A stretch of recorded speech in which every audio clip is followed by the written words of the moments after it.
नमस्कार, मैं वृंदा। कभी कभी सिर्फ एक ही रिपोर्ट काफ़ी होती है सरकार के प्रोपेगेंडा को ध्वस्त करने के लिए। 80 साल पहले अगस्त के महीने में अमेरिका ने जापान के हिरोशिमा और नागासाकी पर 2 परमाणु बम गिराए।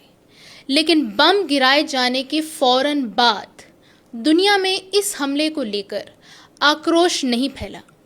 अमेरिका की सरकार ने इसे अपना मास्टर स्ट्रोक बताया और ये संदेश दिया कि बम गिराए जाने के कारण ही जापान ने सरेंडर किया है। जबकि आज भी इसे लेकर बहस चलती है कि क्या जापान बिना परमाणु हमले के सरेंडर नहीं करता।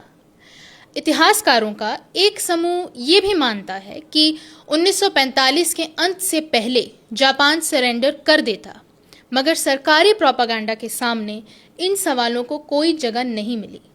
जापान पर बम गिराया गया और 2 लाख लोगों की मौत हुई। लाखों लोग अपाहिज हो गए, रेडिएशन का शिकार हो गए, बेघर हो गए। बम गिराए जाने के बाद जापान से रूटीन किस्म की रिपोर्टिंग होने लगी।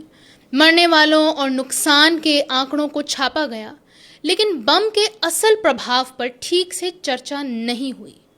धमाके का कवरेज हो रहा था, उसे बड़ा भी बताया जा रहा था, लेकिन उसकी जो असली तबाही की जो तस्वीर थी वो सामने नहीं लाई जा रही थी।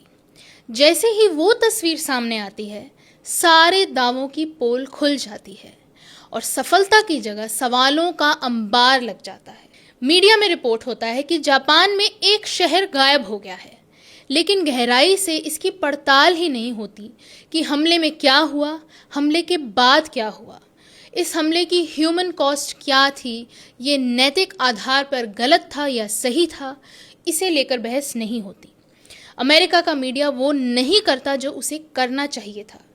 जापान के आम लोगों की जिंदगियों पर क्या असर हुआ, इसके बारे में आम अमेरिकियों को कोई जानकारी नहीं दी जाती, उन तक कोई सूचना पहुंचती नहीं है।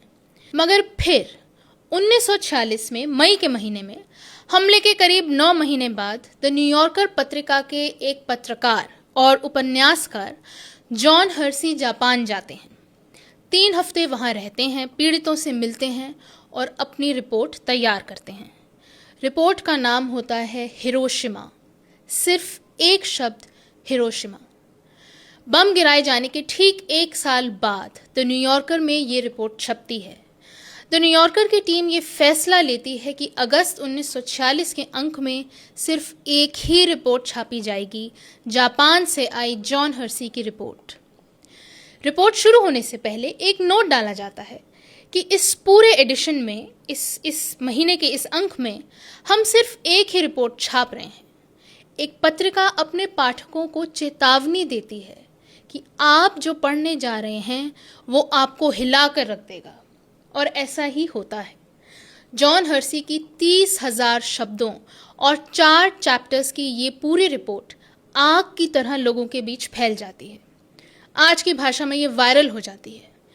एक ही साथ द न्यूयॉर्कर की 3 लाख प्रतियां बिक जाती हैं और इसी के साथ दुनिया भर में ये रिपोर्ट अलग अलग जगह प्रकाशित होने लगती है। एल्बर्ट आइंस्टाइन कोशिश करते हैं कि न्यूयॉर्कर के उस अंक की 1000 कॉपीज खरीद कर अपने वैज्ञानिक दोस्तों में बांटें, लेकिन सिर्फ फोटोकॉपी ही भेज पाते हैं क्योंकि बाज़ारों से सारी कॉपीज खत्म हो जाती हैं। न्यूयॉर्कर बाज़ार में मिलती ही नहीं है।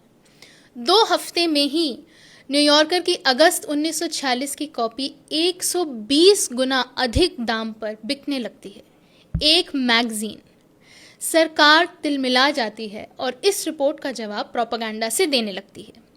पत्रकारों से पैसे देकर लेख लिखवाने लगती है और अपने समर्थकों से कहकर इस रिपोर्ट के खिलाफ बयान दिलवाए जाने लगते हैं। मगर ये सब जॉन हर्सी की रिपोर्ट के सामने फेल हो जाता है। कुछ भी नहीं टिकता है।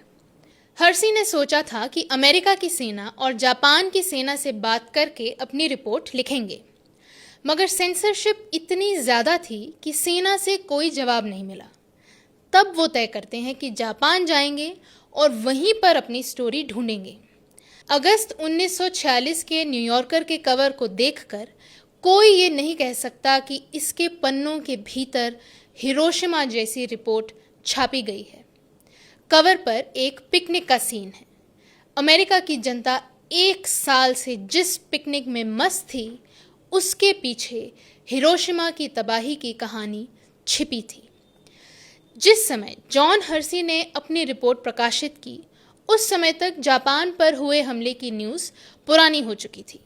1 साल बीत चुका था और सिर्फ अमेरिका ही नहीं, जापान में भी इस हमले की तबाही को दबाने की कोशिश की गई थी।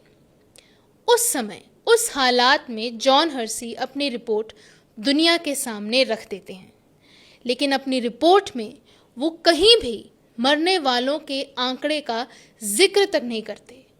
30,000 शब्दों की रिपोर्ट में उस तबाही के आंकड़े को जगह नहीं देते जिसके पीछे छिपकर दुनिया ने इस अपराध से पल्ला झाड़ लिया था। अपनी रिपोर्ट में जॉन हर्सी सिर्फ 6 लोगों की कहानी बताते हैं। 6 आम जापानी लोग जिन्हें 6 अगस्त 1945 की सुबह कोई अंदाज़ा नहीं था कि उनके साथ क्या होने वाला है। जॉन हर्सी इन 6 लोगों की ज़िंदगी का एक चित्र खींचते हैं। पढ़ने वाले को लगता है कि उसके जैसे ही किसी आदमी की बात हो रही है और उसके साथ भी वही हो रहा है। जॉन हर्सी बताते हैं कि कैसे 6 अगस्त की सुबह आसमान से कुछ गिरता है और पूरे शहर में चौंधिया देने वाली रोशनी हो जाती है। किसी को कुछ सुनाई नहीं देता, लेकिन हर किसी को वो रोशनी याद रह जाती है। अ नॉइसलेस फ्लैश। जॉन हर्सी के पहले चैप्टर का नाम यही है। बिना सनसनी के वो अपनी कहानी बता रहे हैं। किसी तरह की भावुकता नहीं है, बातों में उतार चढ़ाव नहीं है, बस सब कुछ दर्ज होता जा रहा है और हर्सी बता रहे हैं कि लोगों को कैसे कैसे घाव हुए, कैसे ठंडे पानी की तलाश में जब जलते हुए लोग नदी में कूदे तो और झुलस गए क्योंकि पूरी नदी उबल रही थी। कैसे लोग भाप बन गए, सिर्फ उनकी छाया का निशान ज़मीन पर रह गया। अमेरिका के लोगों ने जापान में हुए हमले के बारे में इस तरह से कभी नहीं पढ़ा था। आगे की रिपोर्ट बहुत लंबी है, 30,000 शब्दों की है। आप इसे पढ़ सकते हैं। पेंगुइन ने इसे किताब के रूप में छापा है और आप लेस्ली एम ब्लूम की किताब फॉल आउट भी पढ़ सकते हैं, जिसमें जापान के बम से जुड़े प्रोपेगेंडा और इस रिपोर्ट की कहानी दर्ज की गई है। इस रिपोर्ट का जिक्र हमने इसलिए नहीं किया क्योंकि प्रधानमंत्री मोदी जापान गए हैं, बल्कि इसलिए किया क्योंकि गजा में नरसंहार हो रहा है। लोग भूख प्यास से तड़पा कर मारे जा रहे हैं, बम से मारे जा रहे हैं, दवाओं के अभाव में मारे जा रहे हैं। उन सबको रिपोर्ट करने वाले पत्रकार मारे जा रहे हैं, तब भी उनकी रिपोर्ट्स, उनके मारे जाने की रिपोर्ट आपको छू नहीं पा रही है। आप तक पहुंच रही है मगर आप तक नहीं पहुंच रही है। क्या आज जॉन हर्सी जैसा कोई रिपोर्टर होता तो वो आपको अपनी रिपोर्ट से हिला देता? क्या कोई पत्रिका है जो गजा पर 30,000 शब्दों की लंबी रिपोर्ट छापेगी? नमस्कार, मैं वृंदा।